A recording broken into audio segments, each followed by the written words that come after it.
Apakah pada tanggal 1 Agustus, 2 Agustus, dan 3 Agustus sudah ada SP2D termin 1 tahap 3? Apakah sudah ada jadwal PKH berlaku mulai rentang tanggal 1 hingga 3 Agustus 2022 ini?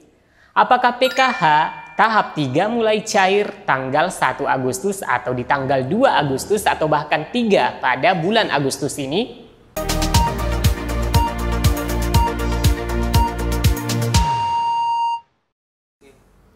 Assalamualaikum warahmatullahi wabarakatuh. Semangat Indonesia. Hari ini adalah penghujung Juli ya teman-teman. Dan lebih pasnya akhir Juli ini tanggal 31 dan besok sudah kita memasuki tanggal 1 Agustus. Yang menjadi momen persiapan-persiapan menyambut kemeriahan memperingati Hari Kemerdekaan Republik Indonesia yang jatuh pada tanggal 17 Agustus. Baik teman-teman, kita kembali ke pembahasan pokok mengenai topik kita kali ini, apakah mungkin PKH dan BPNT cair mulai 1 Agustus atau di tanggal 2, 3 atau paling tidak awal Agustus ini? Atau adakah kemungkinan pencairan jadwalnya mulai berlaku tanggal 1, 2, dan 3 Agustus 2022 besok? Sebelum kita melanjutkannya teman-teman, bagi teman-teman yang baru menemukan channel ini atau baru bergabung, saya ucapkan selamat datang. Mari kita bersama mengembangkan channel ini dengan klik subscribe, komen, dan aktifkan lonceng notifikasinya. Dan share berita ini ke media sosial dan grup-grup teman-teman. Dan bagi yang sudah subscribe, saya ucapkan terima kasih atas kesetiaannya mengikuti pemberitaan dari channel PKH Reportase. Bulan Juli hari ini adalah penghujung, namun nampaknya memupuskan harapan adanya pencairan PKH tahap 3. Sampai berkali-kali pun dicek di ATM, masih belum saja ada saldo yang masuk ke rekening KKS teman-teman.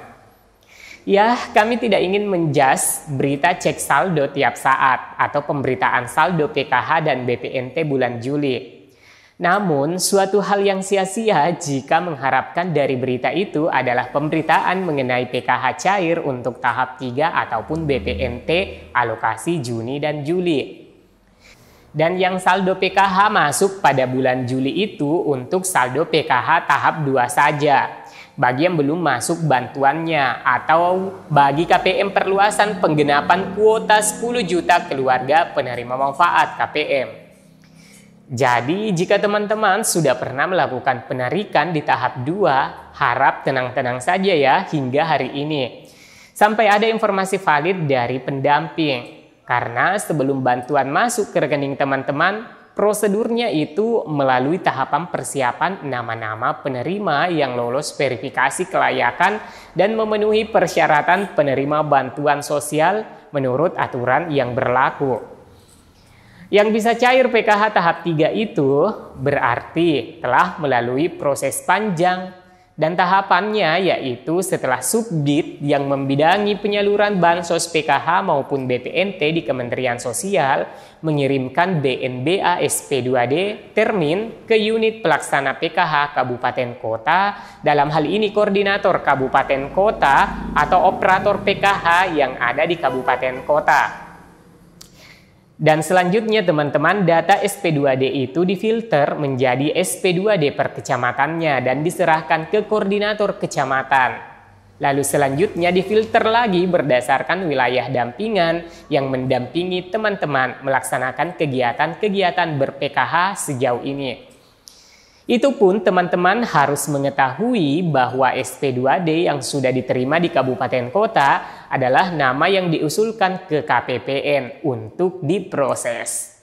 Jadi, sejak hari pertama prosesnya menyerahkan nama-nama penerima dalam daftar BNBA SPM atau Surat Perintah Membayar Kementerian Sosial ke Kantor Kas Pembantu Perbendaharaan Negara atau KPPN. Selanjutnya itu KPPN menerbitkan SP2D atau Surat Perintah Penyaluran Dana berdasarkan nama-nama yang diusulkan dari BNBA SPM dari kementerian. Lalu selanjutnya teman-teman, SP2D ini dipilah berdasarkan bank-bank penyalur, dalam hal ini Bank Himbara. Nah, setelah Bank Himbara menerima SP2D dari KPPN, barulah Bank Himbara memproses pentransferan bagi KPPN yang ada dalam daftar SP2D tersebut. Jadi intinya teman-teman, setelah SP2D diusulkan, itu tidak berarti dana sudah ada, karena harus melalui cek dan recheck data penerima, karena sekali terjadi kesalahan, maka akan berakibat fatal bagi lembaga yang menyalurkan dan dianggap sebagai maladministrasi dan tentunya akan berhadapan dengan proses administrasi yang berbelit-belit. Dan urusannya bisa bermasalah hukum. Jadi teman-teman harus memahami ini kalau boleh dikiaskan bahwa lembaga yang terlibat dalam penyaluran bansos itu kaki kanannya ada di surga namun kaki kirinya ada di penjara. Teman-teman, kenapa demikian? Karena yang terlibat dalam penyaluran bansos, jika ikhlas dan amanah melaksanakan, tentunya akan mendapatkan imbalan dari yang di atas sana. Namun sedikit saja salah, masalah data penyaluran atau menyalurkan tidak sesuai data, maka kaki kirinya tertarik ke penjara. Ini hanya kiasan ya teman-teman, untuk memberikan edukasi kepada teman-teman bagaimana proses penyaluran bansos itu yang tidak mudah. Baik teman-teman, kita lanjut ke masalah SP2D. Jadi setelah terbit SP2D itu dari KPPN ke Bank Himbara dan Bank Himbara ke rekening teman-teman itu membutuhkan minimal 1 hingga 3 hari kerja. Nah, di sini kalau SP2D misalnya turun hari Jumat, ya silahkan teman-teman asumsikan sendiri pada hari Sabtu, Ahad, dan tanggal merah pada kalender itu bukanlah hari kerja. Jadi bisa lebih panjang lagi. Maksud dari proses 1 hingga 3 hari kerja itu tidak terhitung pada hari libur kerja.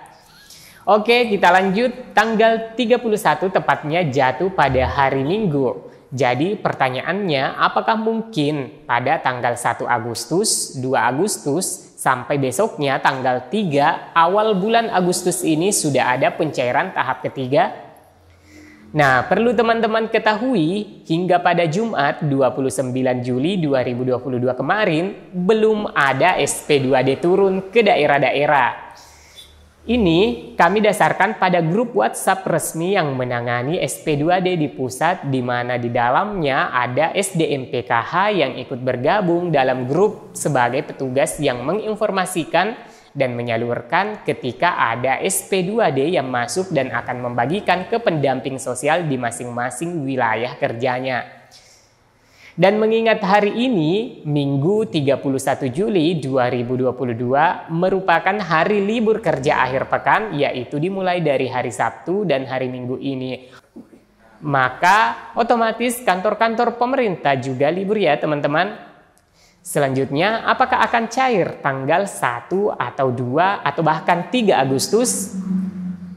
Jawabannya teman-teman sangat belum pasti.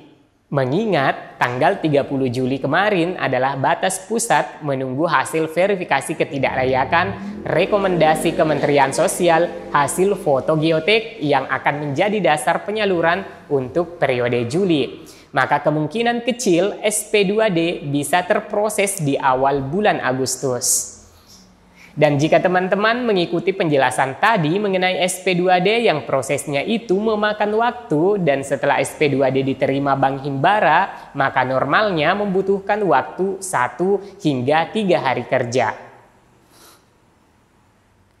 Maka prediksinya andai saja, dan sekali lagi ini pengandaian ya teman-teman, jika ada SP2D terbit tanggal 1 Agustus, maka akan membutuhkan hingga 3 hari kerja. Dan teman-teman tentunya sudah bisa menyimpulkan.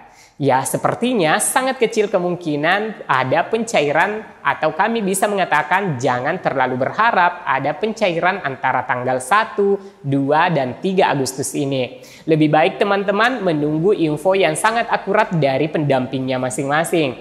Karena pendamping hanya memberitahukan nama-nama penerima yang akan muncul pada termin 1 melalui ketua-ketua kelompok PKH yang ada di desa dan kelurahan teman-teman. Baik teman-teman, demikian yang bisa kami sajikan kepada teman-teman. Apakah ada kemungkinan PKH cair pada tanggal 1 2, dan 3 bulan Agustus 2022? Teman-teman tentunya sudah menyimpulkan dari penjelasan prosesnya tadi. Baik teman-teman, mari berpikir realistis dan tidak mengkonsumsi berita-berita yang tidak punya validitas dan fakta lapangan yang jelas. Karena hidup realistis itu lebih siap menerima bagaimanapun keadaan saat ini, esok hingga nanti. Demikian, semoga informasi ini bermanfaat. Like dan share ke media sosial dan grup teman-teman punya. Subscribe dan aktifkan lonceng notifikasinya untuk berlangganan dengan channel PKH yang edukatif, aktual, dan realistis. Sampai jumpa di video selanjutnya. Wassalamualaikum warahmatullahi wabarakatuh.